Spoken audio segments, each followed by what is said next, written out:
आज आपल्याकडे खास पाहुणे उपस्थित आहेत. दहिवडी कॉलेज दहिवडीचे उपप्राचार्य प्राध्यापक अनिल दडस सर. सध्या ते दहिवडी कॉलेजमधील इंग्रजी विभागाचे विभाग प्रमुख म्हणून कार्यरत आहेत. दहिवडी महाविद्यालयात अनेक उपक्रम होत आहेत, त्यात सरांचा खूप मोठा सहभाग आहे. नुकतेच महाविद्यालयास नॅकने A++ ही श्रेणी देऊन गौरवलेले आहे. यामध्येही सरांचा खूप मोठा वाटा राहिलेला आहे. ग्रामीण भागातील विद्यार्थ्यांना दर्जेदार असं शिक्षण मिळावं यासाठी सरांची सतत धडपड चालू असते.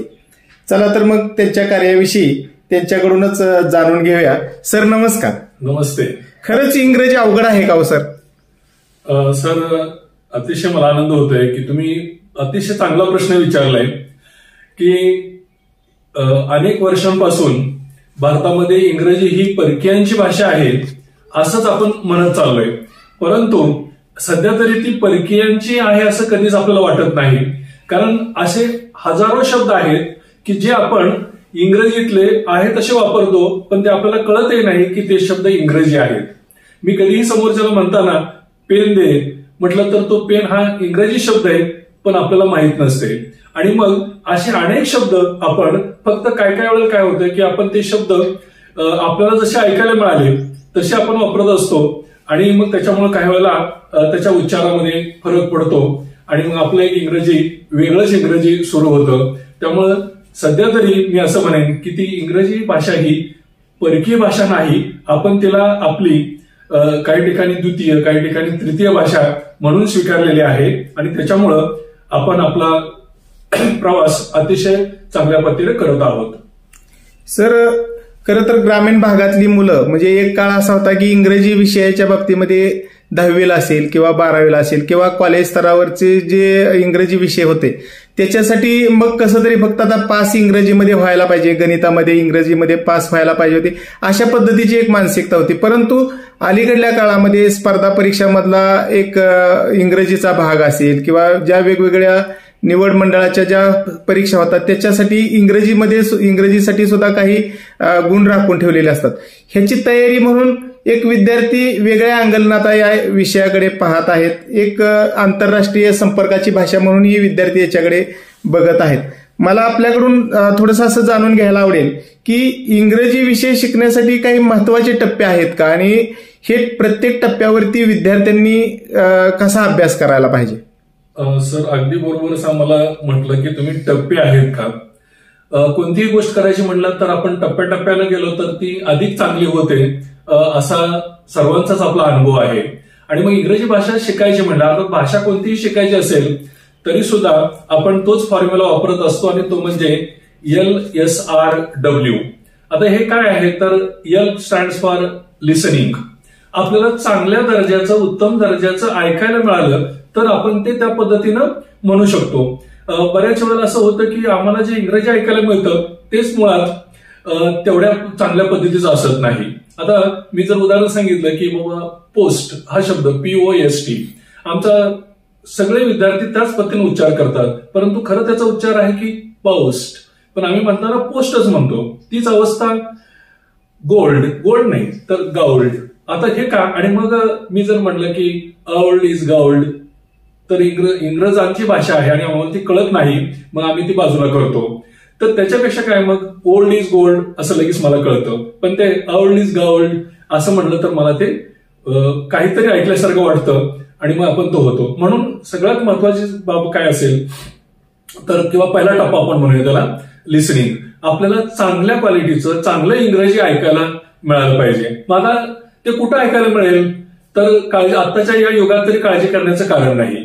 आपल्या प्रत्येकाच्या घरी 1, 2, 3 नवे जेवढी माणसं आहेत तेवढे मोबाईल ज्याला आम्ही हँडसेट म्हणतो ते तुमच्याकडे उपलब्ध आहेत आणि त्याच्यात एक 10 मिनिटं जरी वेळ आपण अगदी इंग्रजी न्यूज असतील, इंग्रजी काही कार्यक्रम असतील वेगवेगळ्या चॅनलवरचे तर ते तुम्ही जर ऐकले आणि थोडंच किती 10 मिनिटं म्हणतो मी, दररोज 10 मिनिटं फक्त ऐकायचंय आणि ते ऐकत असताना कोणते उच्चार कसे केले हे मला तिथंच फक्त व्यवस्थित कळू शकतात.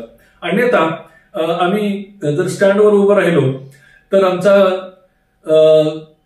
वडापचा व्यवहार करणारा माणूस म्हणतोय थांब 2 सीटा राहिल्यात आपण जाऊया. खरं तर ते सीटा नसते, सीट्स म्हणायचं असते, पण आम्ही त्याचा ऐकतो आणि मग आम्ही सगळीकडेच म्हणतो शिटा, टेबल नाही, टेबल्स म्हणायचं अनेक वचन करताना, किंवा पिना नाही, ते पिन्स म्हणायचं असते कारण अनेक वचन करायचंय. पण आम्हाला ह्या सगळ्या गोष्टी आमच्यापर्यंत अशा आल्या, परंतु मला जर चांगलं ऐकायला मिळालं आणि ते बरोबर आहे का नाही हे जर मला कळालं तर माझा पहिला टप्पा अतिशय चांगला होतो.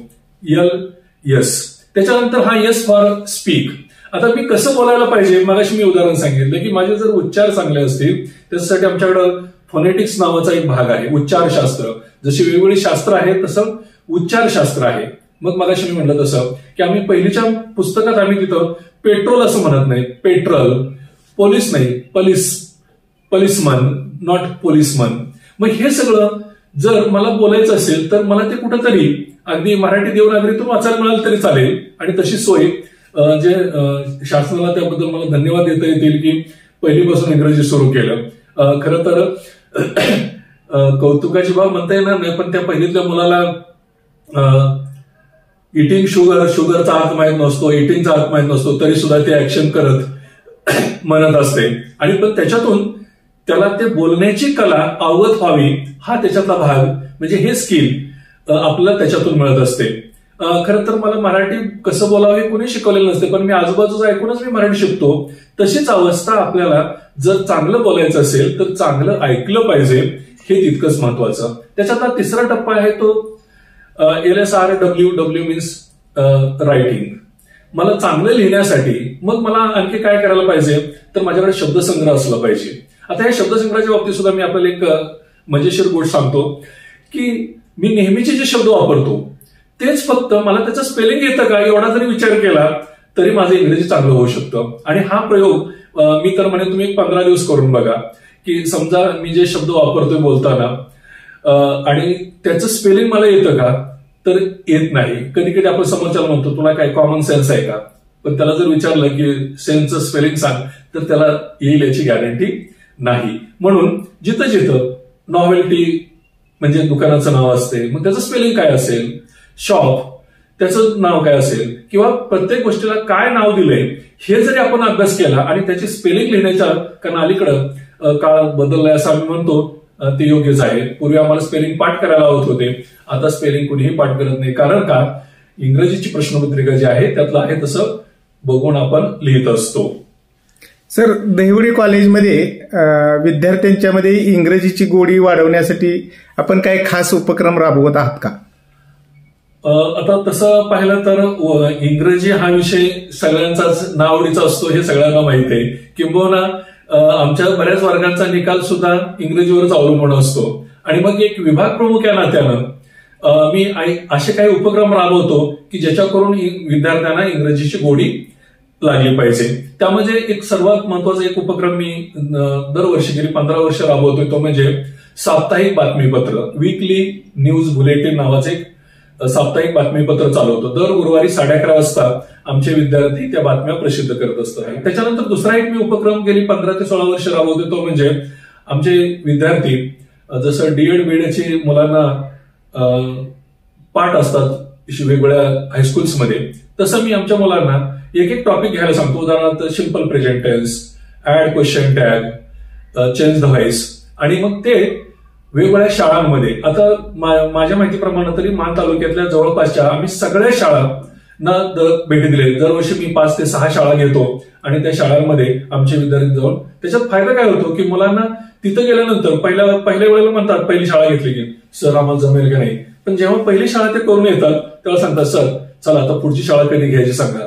आणि मग आम्ही तेव्हा त्यांचे टॉपिक बदलतो आणि त्यांना, म्हणजे प्रत्यक्ष अनुभवातून आपण त्या पद्धतीचं शिक्षण देत आहे. येस. त्याचबरोबर आम्ही आमच्या महाविद्यालयात अनेक ठिकाणी वेगवेगळ्या प्रकारचे डिजिटल बोर्ड बसवलेत. त्यामुळे आम्ही त्यांना त्या छोट्या छोट्या क्लिप्स दाखवतो की ज्या अभ्यासक्रमाशी रिलेटेड आहेत. म्हणजे समजा ग्रीटिंग्स, की सुरुवातीला मी कुणाला भेटलो तर काय म्हणायला पाहिजे, आणि हे जेव्हा त्यांना ऐकायला मिळतं त्याच्यातून त्यांच्यात गोडी निर्माण होते आणि ते इंग्रजी आपल्याला आलं पाहिजे हे यासाठी प्रयत्न करत असतात. खरं तर सर तुमच्याशी बोलून खूप आनंद होतोय. ग्रामीण भागातल्या विद्यार्थ्यांनी खूप चांगल्या पद्धतीचे इंग्रजी शिकावं ह्याच्यासाठीची जी धडपड आहे ती आपल्या बोलण्यातनं पण जाणवते. आपल्या कॉलेजच्या आजूबाजूला किंवा ग्रामीण भागामध्ये असणारे सर्व प्राथमिक शाळेतील विद्यार्थी असतील, माध्यमिक शाळेतले विद्यार्थी असतील किंवा कॉलेज लेवलला जे विद्यार्थी आहेत त्यांच्यासाठी आपला काय संदेश असेल? आता इंग्रजी हे पहिलीपासून सुरू झाले म्हणून मगाशी मी म्हटलं की महाराष्ट्र शासनाने एक चांगला निर्णय घेतलाय. आपण कष्ट केलं तर निश्चितपणे जे काही आत्मसात करायचं आहे ते आपण निश्चित करू शकतो. त्यामुळे मला माझ्या विद्यार्थ्यांसाठी एवढंच म्हणावंसं वाटेल की there is no option for hard work, की आपण कष्ट करत राहिलो आणि शेवटी काय आपण कुणीही आईच्या पोटातून शिकून आलेलो नसतो. मला जे काही सगळं मिळवायचं आहे, शिकायचं आहे ते आपण कुणाच्या नाही कुणाचं तरी अनुकरण करून कुणाकडून तरी माहिती घेऊन शिकत असतो. त्यामुळं मी माझ्या भागातल्या मुलांना एवढं म्हणेन की तुम्हाला इंग्रजी शिकताना कोणतीही कसलीही अडचण आली तरी मी तुमच्याबरोबर 24/7 आहे आणि मला जे काही नॉलेज प्राप्त झालेलं आहे मी माझ्या गुरूंच्याकडून घेतलेलं आहे ते आपल्यासाठी देऊन, आणि मगाशी सर तुम्ही म्हणाला तसं प्रत्येक कुठल्याही प्रकारची स्पर्धा परीक्षा घेतली तर त्याच्यात 20, 25, 30 मार्काचं इंग्रजी असतेच. आणि इंग्रजी जर आपलं चांगलं असेल तर पैकीच्या पैकी गणितासारखे मार्क्स मिळतात. एक वेळ सामान्य ज्ञान वाचून माझा एखाद पॉईंट वाचला नसेल तर मला त्याचे मार्क्स मिळणार नाहीत. पण इंग्रजीमध्ये मात्र आपलं बेसिक चांगलं असेल तर आपल्याला चांगले मार्क्स मिळतात. त्यामुळे स्पर्धा परीक्षा करू इच्छिणाऱ्यांनी तरी माझा सल्ला आहे की आपण आपलं बेसिक इंग्रजी चांगलं केलं तर निश्चितपणे तुम्हाला यश ठरलेलं आहे. दहिवडी कॉलेज दहिवडीचे उपप्राचार्य सन्माननीय दडस सर यांनी विद्यार्थ्यांनी कशा पद्धतीने अभ्यास करायला पाहिजे किंवा त्यांनी काही छोट्या छोट्या अशा ट्रिक्स या ठिकाणी सांगितलेल्या आहेत. त्यांच्या या मुलाखतीमधून नक्कीच विद्यार्थ्यांना, पालकांना, शिक्षकांनाही चांगल्या पद्धतीचा फायदा होईल असं मला खात्री वाटते. सर, आज जिल्हा परिषद केंद्र शाळा वावरेचा जो शालेय वार्ता न्यूज चॅनल आहे या न्यूज चॅनलच्या माध्यमातून आज विद्यार्थ्यांना मार्गदर्शन आपण केलं त्याबद्दल या चॅनलच्या वतीनं आम्ही आपले खूप खूप आभारी आहोत. धन्यवाद सर. धन्यवाद.